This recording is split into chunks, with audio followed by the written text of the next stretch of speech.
ആത്മാക്കൾ ഉറങ്ങുന്ന നിളാതീരത്ത് ഇനി തെയ്യക്കാലം. ഡിസംബർ 25-ന് തെയ്യങ്ങളുടെ കളിയാട്ട ഭൂമിയായി മാറാനൊരുങ്ങി ഐവർമഠം ശ്മശാനം. അനവധിയായ പുണ്യാത്മാക്കൾ അന്ത്യവിശ്രമം കൊള്ളുന്ന തിരുവില്ലാമല ഐവർമഠം ശ്മശാനത്തിൽ ഡിസംബർ 25-ന് ഐവർമഠം പൈതൃക സംസ്കാര സംരക്ഷണ സമിതിയുടെ മേൽനോട്ടത്തിൽ നടക്കുന്ന കളിയാട്ട മഹോത്സവം ആലത്തൂർ MP രാധാകൃഷ്ണൻ ഉദ്ഘാടനം ചെയ്യും.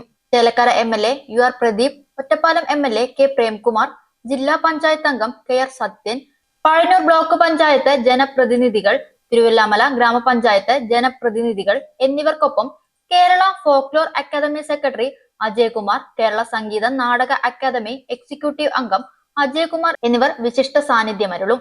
മനുഷ്യൻ ദേവതാരൂപം കൈക്കൊള്ളുന്ന കളിയാട്ട മഹോത്സവം വൃക്ഷാരാധന, പർവ്വതാരാധന, അമ്മദൈവാരാധന, പ്രേതാരാധന, ശൈവ വൈഷ്ണവാരാധന എന്നിങ്ങനെയുള്ള ആചാരാനുഷ്ഠാനങ്ങളുടെ സംഗ്രഹമാണ് കളിയാട്ടം.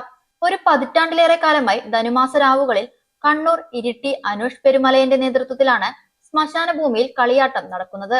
ഒരു സംശയം ഉണ്ടാവും, അവിടെ സൗന്ദര്യക്കുന്ന സ്ഥലമല്ലേ, ഇങ്ങനത്തെ അനുഷ്ഠാനങ്ങൾക്കുള്ള സ്ഥലമാണോ സംശയം ഉണ്ടാവും.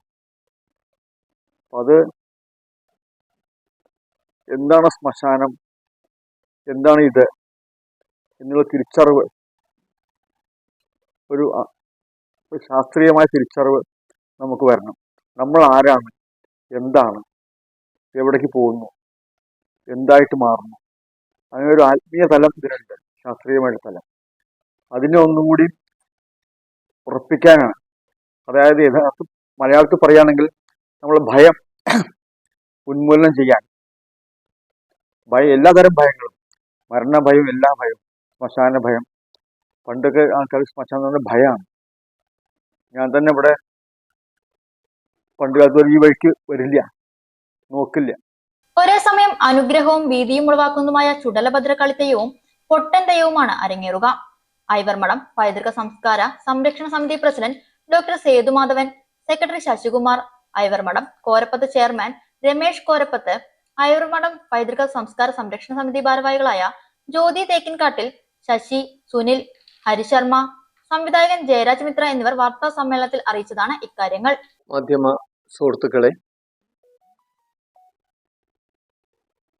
2025 ഡിസംബർ മാസം 25-ന് ഐവർമഠം മഹാശ്മശാനത്തിൽ നടക്കുന്ന കളിയാട്ടം, അതിൻ്റെ വാർത്താ പ്രാധാന്യം മൊത്തം അറിയിക്കുന്നതിന് വേണ്ടി വന്ന മുഴുവൻ ദൃശ്യമാധ്യമ സുഹൃത്തുക്കളെയും ഐവർമഠം പൈതൃക സംസ്കാര സംരക്ഷണ സമിതിക്ക് വേണ്ടി വളരെ സന്തോഷത്തോടെ ഹൃദയപൂർവ്വം സ്വാഗതം ചെയ്യുന്നു.